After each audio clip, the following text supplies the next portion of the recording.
தலைகளை தாழ்த்தி நாம் செல்வோம். வாரும் தூயாமையானவரே, உம்மை பற்றி இருக்கிற அந்த பற்றுறுதியிலும் நீர் எங்கள் மீது வைத்திருக்கிற அன்பினாலும் நாங்கள் ஒரு குடும்பத்தின் மக்களாக அருமையான இந்த மாநிலங்களை நாங்கள் ஒன்று கூடிய திரு சமூகத்தை தேடி நாங்கள் வந்திருக்கிறோம். கற்றுத் தருகிற மன்னாமை நாங்கள் பெற்று எங்களுடைய வாழ்விலே அடுத்த ஒரு நிலைக்குள் அடியிட்டு செல்ல கர்த்தர் எங்களுக்கு கிருபை செய்திடும். கேட்கிற சத்தியங்கள் யாவும் உடைய சமூகத்தில் பிரீதியாக இருக்க வேண்டும். அடையை மறுத்து நீர் வெளிப்படும் ஆண்டவரே, ஒரு வார்த்தையை கொண்டு நீர் எங்களோடு கூட பேசும். மீட்பர் கிறிஸ்துவின் வழியாக ஜெபிக்கிறோம் நல்ல பிதாவே, ஆமென். ஆண்டவராகிய இயேசு கிறிஸ்துவின் திருப்பெயராலே உங்கள் அனைவருக்கும் என்னுடைய அன்பின் வாழ்த்துக்களை நான் தெரிவித்துக் கொள்கிறேன். அருமையான இந்த நல்ல நாளிலே நம்முடைய தமிழ் சுவிசேஷ லுத்தரன் திருச்சபை மகா சபை நமக்கு கொடுத்திருக்கக்கூடிய தலைப்பு மிஷன் தேங்க்ஸ் கிவிங் ஃபெஸ்டிவல். ஆக்சுவலா இது நம்ம ஜெர்மனிய மொழியில மிசியோன் என்று நமக்கு கொடுக்கப்பட்ட பெரிய கோப்பிலே போட்டிருப்பார்கள். மிசியோ அது ஜெர்மனிய பதம். ஆனால் நம்முடைய பதத்தில் மிஷன் என்று சொல்லப்படுகிறது. மிஷன் என்ற சொல் மிஷன், அதாவது ராணுவத்தில் பணியாற்றுகிறவர்களுக்கு நன்றாக தெரியும். மிஷன் என்ற பதத்திலிருந்து எடுக்கப்பட்டது. அப்படியானால் அந்த பதத்தின் உண்மையான வார்த்தை டு செட் அனுப்பு என்பதுதான் அர்த்தம். ஆனால் இந்த நாளிலே நாம் வாசிக்க நம்முடைய தமிழ் சுவிசேஷ லுத்தரன் திருச்சபை இதனாலே தியானத்தில் கொடுத்திருக்கக்கூடிய வேத பகுதிகள் நேரம் கருதி காலம் கருதி நான் ரத்தின சுருக்கமாக இதனை செய்ய விரும்புகிறேன். அது சங்கீதம் 86, எசாயா தீர்க்கதரிசியின் புஸ்தகம் 63:7-9 வசனங்களும், அப்போஸ்தலர் 16ஆம் அதிகாரம் 1 முதல் 15 வசனங்களும், யோவான் எழுதின நற்செய்தி நூல் 4ஆம் அதிகாரம் 27-42 அதிகாரங்களை நம்முடைய தமிழ் சுவிசேஷ லுத்தரன் திருச்சபை நமக்கு கொடுத்திருக்கிறார். இந்த பகுதிகளை சற்று உள்நோக்கி போகிற பொழுது யோவான் எழுதின நற்செய்தி நூல் 4ஆம் அதிகாரம் 27-42 முடிய உள்ள அந்த நற்செய்தி எதை மையப்படுத்தி சொல்லுகிறது? அப்படியானால் இந்த தமிழ் சுவிசேஷ லுத்தரன் திருச்சபை யாரால் ஆரம்பிக்கப்பட்டது, எப்பொழுது ஆரம்பிக்கப்பட்டது, எதற்காக ஆரம்பிக்கப்பட்டது என்பது எல்லாருக்கும் நன்கு தெரிந்த ஒன்று. பர்தலமேயு சீகர்பால் ஐயா அவர்கள் தரங்கம்பாடி பகுதிக்கு வந்து டேனிஷ், ஸ்வீடன், ஜெர்மன் இவர்களுடைய ஒத்தாசையோடு கூட ஆரம்பிக்கப்பட்ட ஒரு ஸ்தாபனம். இவரோடு கூட ஹென்ரிச் என்பவரும் இணைந்து பணியாற்றினார்கள். ஜெர்மனிய இந்திய தேசத்திலே முதலாக வந்த புராட்டஸ்டன்ட் மிஷனரி திருமிகு சீகர்பால் ஐயர் அவர்கள் வந்த பொழுது படிப்பறிவில்லாத மக்கள், மூட நம்பிக்கைக்கு அடிமைப்பட்ட மக்கள், பாரம்பரியத்தோடு நெருங்கி இருந்த மக்கள் அதை விட்டு வெளியில வர முடியவில்லை. இப்படிப்பட்ட சூழ்நிலையில இவர்களுக்கு எப்படி சுவிசேஷத்தை எடுத்து செல்வது, எப்படி சொல்லுவது, பல இடர்பாடுகள். ஏறக்குறைய இந்த தமிழ் சுவிசேஷ லுத்தரன் திருச்சபையிலே பணியாற்றிய மிஷனரிகள் 366 மிஷனரிகள் பணியாற்றி இருக்கிறார்கள். நமக்கு கரூர், திண்டுக்கல் இந்த பகுதியில் வந்தவர்கள் எல்லாரும் ஸ்வீடிஷ் இயக்கத்தை சார்ந்த மக்கள். அதனால எல்லாரும் பார்த்தீங்கன்னா கல்வி ஸ்தாபனங்கள் என்று சொல்லுகிற பொழுது பல்லடத்திலே, கருணாகரபுரியிலே, பொள்ளாச்சியிலே, திண்டுக்கல்லிலே அந்த இடங்கள் சார்ந்த அந்த இடத்திலே திண்டுக்கல் என்றால் ஐடிஐ ஒன்று இருக்கும், தொழிற்கல்வி கூட ஒன்று இருக்கும். ஏனென்றால் அங்க இருக்கிற பிள்ளைகள் இப்படி கட்டு இதிலிருந்து மேலே வர வேண்டும் என்று சொல்லி. ஆனால் அவர்கள் மையப்படுத்தினுடைய மெயின் பொதுவான முக்கியமான காரணம் என்றால் பெண்களின் விடுதலைக்காக மகா பாடுபட்டிருக்கிறார்கள். ஆரம்ப காலத்தில் நடந்த ஒரு சம்பவம். இவர்கள் வெளிநாடுகளுக்கு சென்றுவிட்டு திரும்பி வருகிற பொழுது மீண்டும் நாம் போக வேண்டும், கொஞ்சம் தொகைகளை பெற்று வர வேண்டும் என்று போகின்ற பொழுது தஞ்சை மாநகரிலே, அதுதான் மையப்பகுதி, அந்த மையப்பகுதியில என்ன செய்கிறார்கள், ஒரு பெண்ணை நிற்க வைத்து விளை பேசிக் கொண்டிருக்கிறார்கள், ஏழமிட்டுக் கொண்டிருக்கிறார்கள். ஒரு பெண்ணை நிற்க வைத்து, ஏற்கனவே அந்த பெண் யார் வீட்டில் வேலை செய்து கொண்டிருந்தாரோ அவர் போகிறார். நான் போகிறவரையில் இந்த பெண்ணை நான் அழைத்துக் கொண்டு போக முடியாது, இந்த பெண்ணை நிறுத்தி என்ன செய்கிறார், அடிமை பெண்ணாக பணியாற்றிக் கொண்டிருக்கிறாரே, இவளை நான் விட்டுவிட்டு போகிறேன் என்று சொல்லி ஏழம் பேசிக் கொண்டிருக்கிறார். அப்படிப்பட்ட சூழ்நிலையிலே இவர்கள் பார்க்கிறார்கள், என்ன இவ்வளவு அபூர்வமான ஒரு சூழ்நிலை. அப்பொழுதுதான் ஹென்ரிச் என்பவர் என்ன சொல்லுகிறார், இந்த பெண்ணை ஏலம் எடுக்கக்கூடாது என்று சொல்லித்தான் அங்க என்ன சார் ப்ளூட்ஸோ என்ற அருமையான ஒரு பள்ளிக்கூடத்தை பெண்களுக்கு என்று நிறுவுகிறார்.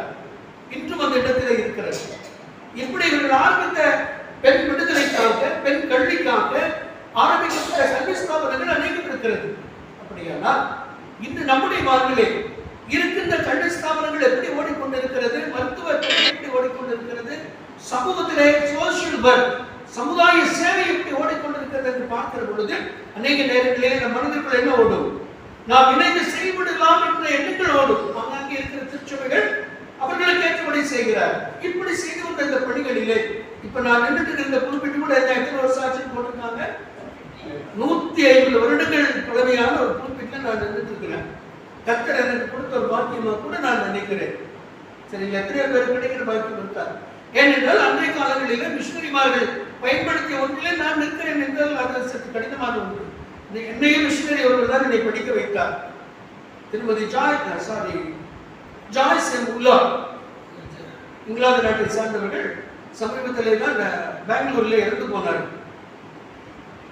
இப்படி மிஷனரிமார்கள் எல்லாம் இங்கு தன்னார்வமாய் வந்து தங்கள் குடும்பத்தை விட்டு, சொத்துக்களை விட்டு, சுகத்தை விட்டு இந்த நம்முடைய தமிழக பகுதியிலே தரங்கம்பாடி பகுதியில் வந்து பணியாற்றினார்கள். பணியாற்றி கொண்டிருந்த காலங்களில் அவர்கள் பட்ட பாடுகளும் வேதனைகளும் அளவிட முடியாது. ஆனால் அவருடைய நோக்கம் எல்லாம் என்ன, சமுதாயத்தில் இந்த பிள்ளைகளுக்கு படிப்பறிவை கொடுக்க வேண்டும், இந்த பிள்ளைகளுக்கு மருத்துவ சேவை கொடுக்க வேண்டும், அடிமைப்பட்டிருக்கிற மக்கள் விடுதலை பெற வேண்டும். எல்லா நிலைகளிலும் இந்த பிள்ளைகள் என்ன செய்ய வேண்டும், கல்வி என்பது ஒன்று இருக்குமானால் எல்லா இடங்களிலும் உயர்த்தப்படுவார்கள். இதுதான் உண்மையானது. இப்படிப்பட்ட ஒரு சூழ்நிலையிலே ஆண்டவராகிய இயேசு கிறிஸ்து இந்த பூமியிலே வாழ்ந்த அந்த காலங்களிலே நடந்த ஒரு சம்பவம், அதுதான் அழகாக சொல்லப்பட்ட யோவான் எழுதின நற்செய்தி நூல் 4ஆம் அதிகாரத்தில் சொல்லப்படுகிற அந்த பகுதியை பார்க்கிற பொழுது அழகான ஒரு காரியத்தை மையப்படுத்துகிறார். சமாரிய பெண்ணுக்கும் இவருக்கும் நடந்த அந்த உரையாடலை பார்க்கிறோம். எல்லாரும் என்ன செய்யும், சமாரிய பெண் அந்த பொண்ணு இப்படி தப்பா நடந்தது அல்ல, அருமையான சகோதரி அப்படிப்பட்ட ஒரு சூழ்நிலை என்று அவ்வளவு தூரம் ஆழமாய் போக முடியவில்லை. ஆனால் அந்த சகோதரனுடைய வாழ்வில் நடந்த சம்பவம், இதற்கு முன்பகுதியை பார்க்கிற பொழுது, 4ஆம் அதிகாரத்துடைய முன்பகுதியை பார்க்கிற பொழுது, கிறிஸ்துவானவர் தன்னுடைய ஊழிய பணிகளை நிமித்தமாக கலிலேய பகுதிகளை கடந்து வந்து கொண்டிருக்கிற பொழுது தாகம் எடுக்கிறது, எனக்கு தண்ணீர் வேண்டும் என்று சொல்லி போகிறார். அப்பொழுது இந்த சகோதரி அந்த பகுதியில் இருக்கக்கூடிய கிணற்றந்தை தண்ணீர் எடுக்கப்படுகிற பொழுதுதான், ஏனென்றால் இன்றைய காலத்தில் அநேக இடங்களில் காணப்படுகிற வேறுபாடுகள், இன வேறுபாடு, மனிதனுடைய பொருளாதார வேறுபாடுகள், சமூக வேறுபாடு இன்னைக்கு நடந்துட்டா இருக்கு. அந்த நோய் இன்னைக்கு யாருனாலையும் ஒழிக்க முடியவில்லை. எல்லா நோய்களையும் விட மிக பயங்கரமான நோய் தான் இந்த சமூகத்தில் ஏற்படுகிற இன வேறுபாடுகள். இதை வந்து அழகாக சீகன் பால்காரி என்ன செய்தார், அதை ஒழிப்பதற்காகத்தான் சமநிலை ஏற்படுத்த வேண்டும் என்று பாடுபட்டார். இதுதான் முக்கியமான ஒரு ஆழமான செய்தி. அப்ப இந்த இடத்தில் இந்த சமாரிய பெண் யூதர்களுக்கும் சமாரியர்களுக்கும் பெரும்பகுதி ஒத்து போவதாக இன்று வரை இல்லை. ஆனால் அப்படிப்பட்ட சூழ்நிலையில் இந்த சமாரிய பெண்ணிடம் எனக்கு தாகத்துக்கு தான் தண்ணீர் தான் என்று கேட்ட பொழுது அந்த சகோதரி சொல்லுகிற ஒரு உரையாடல் என்ன சொல்லுகிறார், ஐயா நீ யூதனாய் இருக்கு, நீ என்கிட்ட நீ கேட்கிறீங்க நியாயமா? ஆனால் ஆண்டவர் மீண்டும் சொல்கிறார், அந்த சகோதரியை சொல்லுகிறார், இது யாருடைய துறவு, யார் கட்டி வைத்து அந்த தண்ணீர் எடுக்கிற இடம் என்று சொல்லும்போது எங்களுடைய மூதாதையர்கள் யோசேப்பு, யாக்கோபு இவர்கள் செய்தது என்று சொல்லி வருகிறார். அப்படி சொல்லிப்பட்டு வந்த அந்த சூழ்நிலையிலே இந்த சமாரிய பெண்ணின் வழியாக ஒரு அற்புதத்தை செய்கிறார். படிப்பறிவில்லாத ஒரு சகோதரியாக இருக்கலாம், பள்ளிக்கூடம் சென்றில்லாத ஒரு சகோதரியாக இருந்திருக்கலாம், ஒரு அடிமைத்தனமான வாழ்விலே இருந்திருக்கலாம் இந்த சகோதரி. இப்படிப்பட்ட சகோதரியுடைய வாழ்விலே அழகாக சொல்லப்பட்ட ஒரு செய்தி யோவான் எழுதின நற்செய்தி நூல் 4ஆம் அதிகாரம் 28ஆம் வசனம் பாருங்க. 4:28 பாருங்க. அப்பொழுது அந்த ஸ்திரீ தன் குடத்தை வைத்து விட்டு ஊருக்குள்ளே போய் ஜனங்களை நோக்கி, அப்போ ஒரு மனிதர், ஒரே ஒரு மனிதர், இன்று வரலாற்றுகளை திருப்பி பார்த்தீர்கள் என்று சொன்னால் ஆண்டவர் ஏற்படுத்தின ஒரு மறுமலர்ச்சியும் ஆண்டவராகிய இயேசு கிறிஸ்து செய்த சீர்திருத்தங்களும் தான் இன்று வரை நடந்து கொண்டிருக்கிறது. நல்லா கவனிச்சு பார்த்தீங்கன்னா ஒவ்வொரு நிலைகளிலும் இதற்கு அழகாக இறையிலே சொல்லுகிற பொழுது அப்ளைடு தியானத்தை என்று சொல்லுவார். நடைமுறை இறையியல் ஆண்டவராகிய இயேசு கிறிஸ்து உட்கார்ந்து அப்படியே பேசிட்டே இருக்கல, பிராக்டிகலா எல்லா இடங்களுக்கும் அனுபவபூர்வமாக கடந்து போகிறார். ஒரு வீட்டுக்குள்ள போறார், இது என்ன இப்படி இருக்கிறது என்று கேட்கிறார், குறைவு ஏற்படுகிறது, குறைவை நிறைவு செய்கிற கர்த்தர். இப்ப இந்த சகோதரனுடைய வாழ்விலே ஒரு அடிமைத்தனமான வாழ்வு நடந்து கொண்டிருக்கிறது. சோ the call gate, இந்த பெண் என்ன சொன்னான்னா கால் கேள்னு சொன்னது. கால் கேள் பிகம்ஸ் கன்ஃபெஷன் கேளாக மாற்றப்படுகிறார். தன் நிலையை கடவுளுடைய சமூகத்திலே பகிர்ந்தளிக்கிறார். நான் என்னுடைய குடும்பம் இப்படிப்பட்டது, நான் இந்த சூழ்நிலையில் இருக்கிறேன் என்பதை அவர் என்ன செய்கிறார், இப்படி ஒருத்தர் சொல்லிட்டு இருக்கிறாரு அப்படின்னு போய் ஊருக்குள்ளே சொல்லுகிறார். ஏனென்றால் அவருடைய வாழ்விலே ஒரு பெரிய மாற்றம் வரப்போகிறது. அப்படித்தான் சீகன் பால் ஐயர் அவர்கள் என்ன செய்கிறார்கள், இந்த சமூகத்தில் ஒடுக்கப்பட்ட மக்கள், நசுக்கப்பட்ட மக்கள், மேலே எழுப்பி வரக்கூடாத மக்கள் என்ன செய்யணும், மேலே வருவதற்காக பள்ளப்பாடுகளை படுகிறார், வேதனைப்படுகிறார். கடற்கரை ஓரத்தில் என்ன சாப்பிட்டு சாப்பிடாமையும் வேதனையோடு எத்தனையோ நேரங்கள் விவரிக்க முடியாது. பிப்ளியோகிராஃபி எடுத்து படிச்சோம்னா அவருடைய பாடுகளை பார்த்தா கண்ணில் ரத்தம் கூடல, அதை விட வேற வந்து வர்றாங்க. அவ்வளவு கடின பாடுகளை பட்டிருக்கிறார். இன்னைக்கு நம்மள எப்படி பாட்டிருக்கோம், சுகபோகமாய் அமர்ந்து கொண்டிருக்கிறோம், அழகாக அமர்ந்து கொண்டிருக்கிறோம். ஆனால் அவர்கள் பட்ட பாடுகள் இயேசு கிறிஸ்து அப்படியே அழகாக சொல்லுகிறார். இந்த சகோதரி ஊருக்குள்ளே போய் தனக்கு நடந்த எல்லாவற்றையும் பிறரிடம் சொல்லுகிறார். அப்படி சொன்ன பிறகு என்ன நடக்கிறது? 34ஆம் வசனத்தை பாருங்க. இயேசு அவர்களை நோக்கி,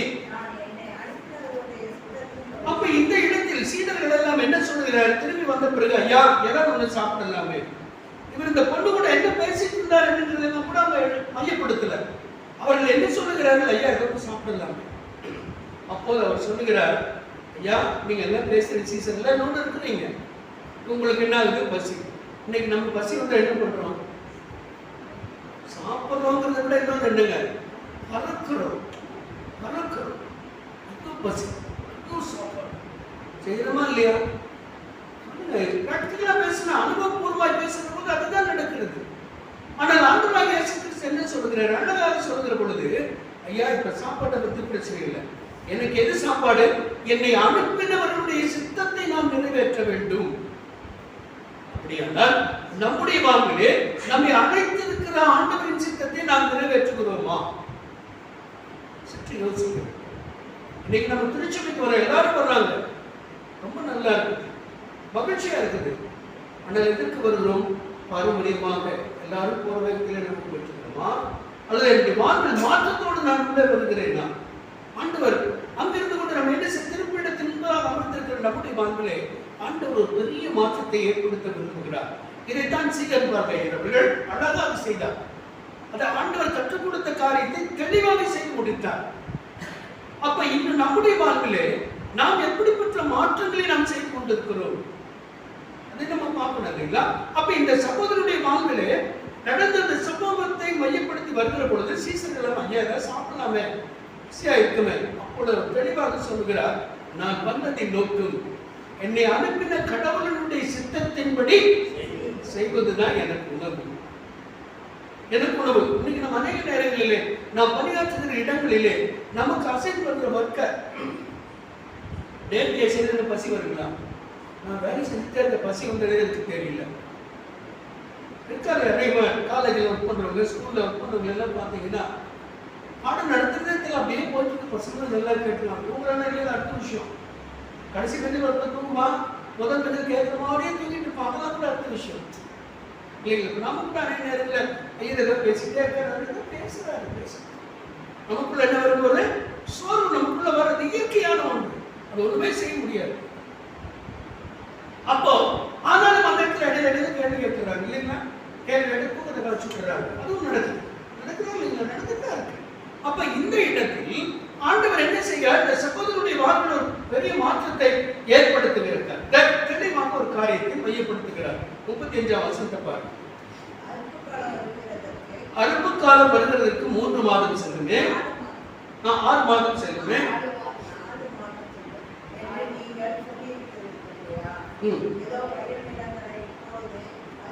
இந்த இடத்துல சொல்லுகிற பொழுது விதைக்கிறவரையும் அறுக்கிறவரையும் இருவரையும் குறிப்பிடுகிறார். அப்படியானால் விளைச்சல் அதிகமாக இருக்கிறது, அறுப்பது கார்பெட் எப்படி இருக்கிறார்களா? கொஞ்சம் பேர் தான் இருக்கிறாங்க. அப்படியானால் விளைவின் முதல் பலனை அறுப்பது யார்? ஆண்டவர் சொல்லுகிறார், விதைக்கிறவனும் அறுக்கிறவனும் நின்று கொண்டிருக்கிறார்கள், விளைச்சல் அதிகமாக இருக்கிறது, அறுவடை செய்கிற ஒரு சொற்ப மக்களாக இருக்கிறார்கள். அப்போ தான் அழகா அவர் சொல்லுகிற போது என்ன சொல்லுகிறார்? எசாயா தீர்க்கதரிசி 6ஆம் அதிகாரம் 8-9 வாசிக்கிற பொழுது அழகாக சொல்லுகிறார். எசாயா 6ஆம் அதிகாரம் 8-9 வசனங்களை பாருங்க.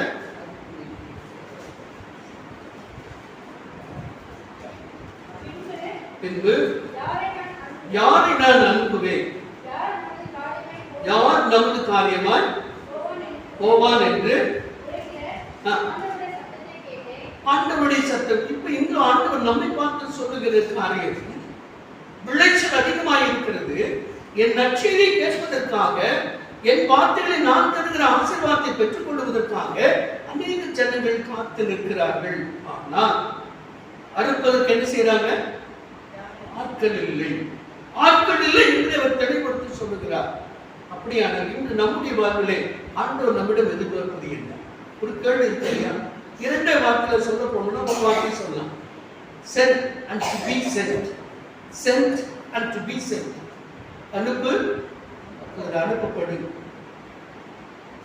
இதைத்தான் பவுலடிகளார் சொல்லுகிற பொழுது சொல்லுகிறார், spend and to be sent. ஆத்துமாக்களுக்காய் செலவு பண்ணவும் செலவு பண்ணப்படவும் விரும்புகிறேன். இதுதான் ஆண்டவர் சொல்ற ஒரு தெளிவான வார்த்தை. அன்று சீலிப்பாக அவர்கள் ஜெர்மனி தேசத்திலே புறப்பட்டு வருகிற பொழுது போனோட அவர் கிடைக்கல. அவர் எப்படி இருந்தார்? 2 தோணும் வந்தார், நோஞ்சாம தான் இருந்தார், சிக், வெரி சிக். ஆனாலும் ஜெர்மனி அரசர் என்ன செய்கிறார்? 4ஆம் ஃபிரெடரிக் அவர்கள், மன்னர் அவர்கள் அவரை தெரிவு செய்து அவரை அனுப்புகிறார். இன்று நம்முடைய வாழ்விலும் கூட ஆண்டவர் இந்த சமாரிய பெண்ணுடைய வாழ்விலிருந்து நமக்கு கற்றுக் கொடுக்கிற காரியம், ஆண்டவர் அந்த சகோதரியை தெரிந்து கொண்டு வேதத்துல ஃபுல்லா படிச்சு பார்த்தீங்கன்னா இந்த சகோதரி தான் முதலாவது எவாஞ்சலிஸ்ட். நல்லா படிச்சு பார்த்தீங்கன்னா தெரியும். சமாரிய பெண் என்கின்ற அந்த பதத்திற்கு கோத்தினி என்கின்ற கிரேக்க பதம் இருக்கிறது. இந்த சகோதரி எங்கோ கிடந்த சகோதரி, முடங்கி கிடந்த சகோதரி, அடிமைத்தனத்தில் இருந்த சகோதரியை தெரிவு செய்து நீ எழுந்து என்ன செய்து ஊருக்குள்ளே போய் சொல்லுகிறார். சொன்ன உடனே என்ன நடக்கிறது? அநேகர் அந்த இடத்துல பார்த்தீங்கன்னா 39ஆம் வசனத்தை பாருங்க.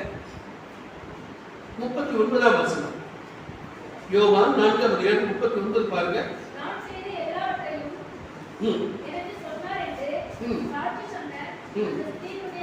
அந்த ஸ்திரீனுடைய வார்த்தையை கேட்டு அநேகர் என்ன செய்தார்களா? கிறிஸ்துவின் மீது விசுவாசம் வைத்தார்கள். இன்னைக்கு நம்ம பேசுகிற வார்த்தைகளை வைத்து எத்தனை பேர் விசுவாசம் வைப்பார்கள்? ஒரு கேள்வி நம்ம முன்னால் வைக்கிறோம். நம்முடைய நடவடிக்கைகள், நம்முடைய செயல்கள், நம்முடைய பேச்சுகள், நம்முடைய அன்றாட நிகழ்வுகளை வைத்து எத்தனை பேர் கிறிஸ்துவண்டை வருவார்கள்? ஆனால் அந்த சகோதரி ஊருக்குள்ளே போய் சொல்லுகிறார். ஒதுக்கப்பட்ட சகோதரி, ஏற்றுக்கொள்ள முடியாத சகோதரி, அந்த சகோதரிக்கு ஒரு முத்திரையை போட்டு வைத்திருக்கிறார்கள். ஆனால் நடந்தது என்ன? அந்த சகோதரியை கர்த்தர் தெரிவு செய்து கொண்டு அந்த சகோதரியின் வழியாக ஊருக்குள்ளே போய் சொல்லுகிறார், எனக்கு இப்படி நடந்தது எல்லாரும் வந்து சொல்லுகிறார், இவர் மேசியாவாக இருப்பாரா என்று சொன்ன பொழுது ஊரில் உள்ள ஜனங்கள் எல்லாரும் கேட்டு கிறிஸ்துவண்டை ஓடி வருகிறார்கள். அப்படி ஓடி வந்த பிறகு என்ன நடக்கிறது? அநேகர் அவர் மேல் விசுவாசம் வைத்தார்கள். 42ஆம் வசனத்தை பாருங்க. யோவான் 4ஆம் அதிகாரம் 42ஆம் வசனம். அந்த ஸ்திரீகளில் உன் சொல்லின் நிமித்தம் நாங்கள் ரட்சிக்கப்படவில்லை என்று சொல்லிட்டு அவருடைய உபதேசத்தையே நாங்களே கேட்டு அவர் மெய்யாகவே கிறிஸ்து உலக ரட்சகர் என்று விசுவாசித்தார்கள். இன்னைக்கு நம்ம நடக்கிற சம்பவங்களை வைத்து, நம்முடைய வாழ்வில் நடக்கிற நிகழ்வுகளை வைத்து யாராவது சொல்ல முடியுமா? எல்லாரும் பைபிள் நல்லா அழகு, புது புது பைபிளா இருக்குது, திறந்து பார்த்தா என்ன நடக்குது? பைபிள் வாங்கினோட அப்படியே இருக்குன்னா பிரச்சனை எனக்கு தெரியல. இல்லை இதுக்கான இப்பதான் நிறைய மீடியாஸ் வந்துச்சு இல்லைங்களா? அப்படி போட்டு இப்படி போட்டா காப்பில் கேட்கு அந்த போட்டு உட்காண்டா இதை திறந்து பார்க்க மாட்டாங்க, புதுசு புதுசாகவே இருக்குங்க. நீங்க பக்கத்து செய்யலாம். ஆனால் இந்த இடத்திலே பாருங்கள், அழகாக சொல்லுகிறார்கள், அம்மா நீ சொன்னதுனால நாங்க வந்தோம் நீ நினைக்கிறாங்க.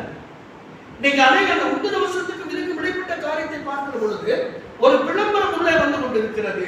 ஒரு சகோதரி தன்னுடைய வாழ்விலே முடங்கி போயிருந்த சகோதரி எழுந்து நின்று கிறிஸ்துவின் நற்செய்தியை சொன்ன பிறகு அநேகர் அவர் மேல் கவனிப்பார், அநேகர் அவர் மீது விசுவாசம் வைக்கிறார்கள். அந்த விசுவாசம் வைத்த சகோதரி தனக்குள் பெருமை வந்துவிடக் கூடாது, தனக்குள் பொறாமை வந்துவிடக் வந்துவிடக்கூடாது, தனக்குள்ள ஒரு விளம்பரம் வந்துவிடக்கூடாது என்பதற்காகவே அவர் என்ன சொல்கிறார்கள், அந்த ஊர் ஜனங்கள் எல்லாரும் நீ சொன்னீங்க நாங்க போகல, நாங்க பார்த்தோம், அவர்தான் உண்மையாக மீட்பர், அவர்தான் எங்களை விடுதலை செய்கிறவர், அவர்தான் எங்களுக்கு வாழ்வளிக்கிறவர் என்று சொல்லுகிறார். இப்படி ஒரு சகோதரி. அடுத்த சகோதரி அப்போஸ்தலர் 16ஆம் அதிகாரத்தை வருகிற பொழுது பரிசுத்த பவுலடிகளார் தன்னுடைய ஊழிய பணிகளிலே சொல்லி வருகிற பொழுது தியத்திரா என்கிற ஒரு பகுதிக்கு கடந்து போகிறார். அப்படி கடந்து போகிற பொழுது அருமையான ஒரு சகோதரி என்ன செய்கிறார், ஒரு செல்வ செழிப்போடு வாழ்கிற ஒரு சகோதரி. அவர்கள் என்ன ரத்தோபரம் அதை பார்க்கும்போது பர்பல் ட்ரெஸ் சொல்றாங்க. பர்பல் வந்து இருக்கிறதுலே உன்னதமான ஒரு ஆடை. அதை செய்யறவங்க எப்படி இருக்கு, நம்ம வேலையா இருந்தா செய்ய முடியுமா? முடியாது. அப்ப அந்த சகோதரி செய்து கொண்டிருந்த பொழுது கர்த்தரின் வார்த்தைகளை அந்த சகோதரி கேட்டுக் கொண்டிருக்கிறார். கர்த்தரின் வார்த்தைகளை கேட்டுக் கொண்டிருந்த பொழுது அந்த சகோதரி தான் உயர்ந்த ஸ்தானத்தில் இருக்கிறேன், எல்லாரும் என்னை போற்றுகிறார்கள், எல்லாருக்கும் என்னை தெரியும் என்ற மமதை அவளுக்குள் வராமல் ஆழமான விஷயம். இந்த லீடியா என்கிறது எங்கிருக்கிற இன்றைய துருக்கி நாட்டில் இருக்கிறது. லீடியா துருக்கி நாட்டில் இருக்கிற ஒரு பகுதி. லீடியா என்றால் நோபல் விமன் என்று அர்த்தம். அற்புதமான ஒரு பெயர், நோபல் விமன். அவங்க என்ன பண்றாங்க, நம்ம சர்ச்சில் கூட நிறைய லீடர்ஸ் இருக்காங்க. ஆமா, இதெல்லாம் தெரியும், எனக்கு தெரியும், எனக்கு தெரியும், நல்லா தெரியும். உதாரணத்துவமாய் தங்களை அர்ப்பணிக்கிறவர்கள் தான் எந்த ஸ்டேட்டஸ்ல இருக்காங்க அதை பத்தி நெவர் மைண்டட். ஆனால் இந்த சகோதரி என்ன செய்கிறார், கர்த்தரின் வார்த்தைகளை கேட்டுக்கொண்டு அழகாக பவுலடிகளாரிடம் சென்று, ஐயா கர்த்தரின் வார்த்தையை கேட்டுக்கொண்டு என் குடும்பமா சேர்ந்து என்ன செய்ய ஞானஸ்நானத்தை நான் பெற்றுக்கொள்கிறேன் என்று சொல்லிவிட்டு, நான் கர்த்தரை விசுவாசிக்கிறேன்னு தெரியும். அருமையான இந்த சகோதரி என்ன செய்கிறார், வந்திருக்கிற கடவுளுடைய பிள்ளைகளை அன்போடு தன்னுடைய வீட்டிலே அழைத்து அவர்களை உபசரிக்கிற பொழுது அவர் செய்த காரியத்தினால அநேகர் ரட்சிக்கப்படுகிறார்கள். இன்று நம்முடைய வாழ்விலே நம்ம எத்தனை பேரை நாம் உபசரிக்கிறோம்? ஒன்று, சமுதாயத்தால் ஒடுக்கப்பட்ட ஒரு சகோதரனுடைய வாழ்க்கையில் நடந்த சம்பவம். இதைத்தான் அழகாக என்ன செய்தார் சீகன் பால் ஐயா அவர்கள் அவரோடு வந்தவர்களும் சேர்ந்து செய்த பணிதான். இந்த பகுதியில எத்தனை பேர் பிள்ளைகள் படித்திருக்கிறார்கள். கிராம பகுதிகளுக்கு போகிற பொழுது அவர் சொல்லுகிற வார்த்தை, ஐயா நான் காரணியாளர்களில் நான் படிச்சேன், கருணாகரத்தில் நான் படிச்சேன், நான் பல்லடத்துல படிச்சேன், நான் திண்டுக்கல்ல படிச்சேன். கேட்பதற்கு சந்தோஷமா இருக்கிறது. அன்றைய மிஷனரிமார்கள் விதைத்த விதை இந்த நாளிலே நல்ல பலன்களை தருகிறது. அடுத்த நாள் ஒரு காரியத்தை சொல்லி நான் நிறைவு செய்ய விரும்புகிறேன். மத்திய எழுதின நற்செய்தி நூல் 1ஆம் அதிகாரம் 35-38 3 வசனங்கள். 36ஆம் வசனம் பாருங்களேன். மத்திய எழுதின நற்செய்தி நூல் 9ஆம் அதிகாரம் 36ஆம் வசனம் படிங்க. அவர் திரளான ஜனங்களை கண்டபோது அவர்கள் எப்படி இருக்கிறார்களா, மேய்ப்பன் இல்லாத ஆடுகளை போல் இருக்கிறார்கள், தொய்ந்து போனவர்களும் சிதறுண்டவர்களுமாக இருந்தபடியால் அவர்கள் மேல் மனதுருகி தம்முடைய சீசர்களை நோக்கி அறுப்பு மிகுதி வேலையாட்களும் கொஞ்சம் என்று சொல்லுகிறார். ஆனால் இந்த 37ஆம் வசனத்தை சொல்லுகிற பொழுது, ஆதலால் மேய்ப்பன் இல்லாத ஆடுகளை போல என் ஆடுகள் என்ன செய்து கொண்டிருக்கிறதா, தொய்ந்து போய் கொண்டிருக்கிறது. இன்னைக்கு அநேக இடங்களுக்கு நற்செய்தியை அறிவிக்க, நற்செய்தியை எடுத்து செல்ல என்னல்ல ஆட்கள் இல்லை, ஆட்கள் இல்லை. போன என்ன கேட்கிறாங்க, போறங்க எனக்கு இதெல்லாம் வேணும் சொல்றாங்க இல்லையா, சொல்றாங்க. அடுத்து என்ன சொல்றாங்க, நாங்க வர எனக்கு ஒரு விளம்பரம் வேண்டும், நான் வரல இல்ல ஒரு பாவம் நல்லா பண்ணிட்டு போறது நான் பாக்குறேன். ஆனால் இந்த இடத்தில் ஆண்டவர் சொல்லுகிறது, மேய்ப்பன் இல்லாதபடி எத்தனையோ ஆடுகள் சிதறுண்டு போகிறது, கொய்ந்து போகிறது. அந்த ஆடுகளுக்கு தேவையான ஆகாரத்தை கொடுப்பதற்கு ஆட்கள் இல்லை. அப்படியானால் அறுப்பு மிகுதியாயிருக்கிறது, வேலையாட்கள் கொஞ்சமாயிருக்கிறார்கள். அப்படியானால் இந்த நாளில் நம் ஆராதனைக்கு வந்திருக்கிற நம் அனைவரையும் பார்த்து ஆண்டவர் கேட்பது, நான் பைபிள் எடுத்து போய்தான் பிரசங்கம் பண்ணி நான் இப்படி பண்ணித்தான் பண்ணணும்ன்ற அவசியமே கிடையாது. இருக்கிற இடத்தில் மற்றவர்களுக்கு சாட்சியாக இருக்கிற பொழுது என்ன நடக்குங்க, அநேகர் நம்மை கண்டு உள்ளே வருவார்கள், அநேகர் நம்மை கண்டு உள்ளே வருவார்கள், கிறிஸ்துவனை ஓடி வருவார்கள். ஒரு இடத்துல சர்க்கரை வச்சுனா என்ன பண்ணுதுங்க, தேடி வருது. நீங்க எப்படி இருக்கிறீங்க, சர்க்கரையா இருக்கீங்களா, உப்பா இருக்கீங்களா, நீங்க யோசனை பண்ணி பாருங்க. நான் ஒரு சர்க்கரையாக என்னுடைய வார்த்தை இனிமையானதாக, அன்பானதாக, கனிவானதாக, கரிசனை உள்ளதாக இருக்குமானால் அநேகர் என்ன செய்வாங்க? தேடி வருவார்கள். மிஷனரிகள் கற்றுக் கொடுத்த பாடங்கள், மிஷனரிகள் வழியாக அவர்கள் செயல்களை பார்த்து கற்றுக்கொண்ட பாடங்கள் இன்றும் நம்முள் இருக்கிறது. ஆனால் நம்முடைய சீகன் பாடலை என்ன செய்தார்? எத்தனை நாள் சாப்பிட்டார் கூட தெரியல. தன்னுடைய இளமை பருவத்திலேயே மறித்து போனார். 36 வயதில் அவர் இருந்து போகும்போது எவ்வளவு ஒரு சாதாரண, எவ்வளவு ஒரு மன வருத்தமான ஒரு செய்தி. சின்ன வயசுலேயே அவர் மறித்து போனார். கிறிஸ்துவுக்காக விதைக்கப்பட்டு இருக்கிறார். நீங்க பாருங்க, 317 18 ஆண்டுகளை 19 ஆண்டுகளை கடந்து வந்து நின்று கொண்டிருக்கிறோம். அப்படியானால் இந்த நாளில் ஆண்டவர் நம்மை பார்த்து கேட்கிற காரியம், ஒருவேளை நாளில எங்கீங்க பைபிள் எடுத்து போய் சொல்ல முடியாது. இருக்கிற இடத்துல சாட்சியாக முதல் அந்த சமாரியத்தில் இருக்கிற இடத்துல பக்கம் பக்கத்தில் இருக்கிறவர்களை உள்ளே எடுத்துக்கொண்டு வந்தார் கிறிஸ்துவிடம். அடுத்த உயர்ந்த ஸ்தானத்தில் இந்த ரத்தாபரம் சென்ற லீதியால் என்ற சகோதரி என்ன செய்கிறார்? தன்னோடு இருக்கிறவர்களை எல்லாம் சேர்த்துக் கொண்டு வந்தார். அப்பொழுது ஆண்டவர் பார்த்து சொல்கிறார், இன்னும் மறுபடியும் இறுதியாக இருக்கிறது, அறுப்பதற்கு நாட்கள் இல்லை. நான் என்ன செய்கிறேன் பாருங்கள், நான் யாரை நான் அனுப்ப போகிறேன், யார் என் காரியமாய் போவார் என்று கேட்கிறார். நாம் என்ன சொல்ல போகிறோம்? நம்முடைய வாக்கில் எத்தனையோ சத்தியத்தை கேட்கிறோம், எத்தனையோ காரியங்களை எல்லாம் எந்த மீடியா இருந்தாலும் என்ன செய்யுங்க, காலையில பார்த்தங்க வாட்ஸ்அப் அருமையான வசனம் அனுப்பிச்சாங்க, அருமையான வசனத்தை அனுப்பினார்கள். அந்த வசனம் உங்களோட பேசினதா? When the God's word is talking with you, 100% your கருத்து அர்த்தம். அந்த கர்த்தருடைய வார்த்தை உங்களோட பேசுமானால் உங்களுடைய செயல்கள், உங்களுடைய நடவடிக்கைகள், சிந்தனைகள் யாவும் எங்க இருக்குங்க? ஆண்டவரோட நேரடி தொடர்பில் இருக்கிறோம். இதெல்லாம் போறவர்களுடைய வாட்ஸ்அப் பார்த்துட்டு போய் உங்களுடைய வாழ்வு எப்படி இருக்கிறது? கிறிஸ்து விரும்புகிற வாழ்வா இருக்கிறது? ஆண்டவர் இந்த நாளில் நம்மை பார்த்து கேட்கிற காரியம், யாரை நான் அனுப்புவேன், யார் என் காரியமாய் போவார்? ஆண்டவரே, நான் போகிறேன், நான் இருக்கிற இடத்துல நற்செய்தியை எடுத்துக்கொண்டு போகிறேன். எனக்கு முன்னோர்கள் எனக்கு கற்றுக் கொடுத்த பாடத்தை நான் மற்றவர்களுக்கு எடுத்துக்கொண்டு போகிறேன். அநேக ஆத்துமாக்களை ஆதாயம் பண்ணுகிறேன். திருச்சபையை நான் அமருகிற இடத்துல அருகிலே அதை தவற வைக்கிறேன். என்னுடைய திருச்சபை நிரம்பி வெளிய வேண்டும். என்னுடைய திருச்சபையில் இருக்கிற மக்கள் அநேக இடங்களுக்கு நற்செய்தியை எடுத்துக்கொண்டு போக வேண்டும். முதல் வருகிற நாங்கள் எல்லாரும் என்ன செய்யணும்? கர்த்தரின் நாமத்தினால் கர்த்தாவே நீர் பரிசுத்தர் பரிசுத்தர் என்று நாங்கள் எல்லாரும் பாடிக்கொண்டு உடைய ராஜ்யத்திற்குள் வர வேண்டும் என்ற ஒரு தீர்மானத்தை நாம் எடுப்போமா? கர்த்தர் இந்த நாளில் நம்மை அழைக்கிறார். எனக்கு அருமையான சகோதரர்களே, சகோதரிகளே, பிள்ளைகளை ஆண்டவர் நம்மை பார்த்து சொல்லுகிறார். அந்த சகோதரியை அழைத்த ஆண்டவர், ஒரு புறக்கணிக்கப்பட்ட சகோதரியை அழைத்த ஆண்டவர், உயர்ந்த ஸ்தானத்தில் இருந்து அழைத்த ஆண்டவர் மீண்டும் சொல்லுகிறார், ஆண்டுகள் எத்தனையோ தயாராக நின்று கொண்டிருக்கிறது, அவைகளை மேற்பதற்கு விளைச்சல் அதிகமாக இருக்கிறது, அவைகளை அறுப்பதற்கு அறுத்துக் கொண்ட என்னுடைய பண்டசாலைக்கு மாறுங்கள். அப்பொழுதுதான் அழகாக சொல்லுகிறார். ஆகாய் தீர்க்கதரிசியின் புஸ்தகம் 2ஆம் அதிகாரம், ஆகாய் தீர்க்கதரிசியின் புஸ்தகம் 2ஆம் அதிகாரம் 6-9 வசனங்களை வாசிக்கும் அற்புதமான காரியத்தை சொல்லுகிறார். முந்தின ஆலயத்தின் மகிமை காட்டிலும் பிந்தின ஆலயத்தினுடைய மகிமை எப்படி இருக்குமா? பெரிதாக இருக்கும்.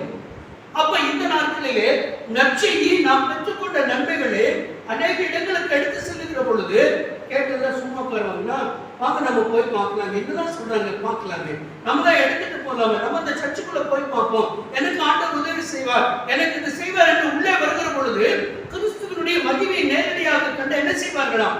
மகிழ்ந்து கொண்டாடுவார்கள். அப்படிப்பட்ட ஒரு ஆசீர்வாதமான வாழ்வை கர்த்தர் நமக்கு தர விரும்புகிறார், இன்னும் அதிகரிக்க பண்ண விரும்புகிறார். அதை பெற்றுக்கொள்ள நாம் தயாராக இருக்கிறோம். சிந்திப்போம். ஆண்டவர் இந்த நாளில் மீண்டுமாக நமக்கு கொடுக்கிற ஒரு காரியம், யாரை நான் அனுப்புவேன், யார் என் காரியமாய் போவார்? விளைச்சல் அதிகமாக இருக்கிறது, அறுவடை நாட்கள் இல்லை, எனக்கு ஆட்கள் வேண்டும், வா நற்செய்தி எடுத்துக்கொண்டு போவோம் என்று ஆண்டவர் அழைக்கிறார். அதைத்தான் நம் முன்னோர்கள் சீகன் பால் ஐயா போன்றவர்கள் எல்லாம் அநேக காரியங்களை கற்றுக் கொடுத்திருக்கிறார்கள். அதை பெற்று கிறிஸ்துவாய் வாழ கர்த்தர் கிருபை செய்வாராக.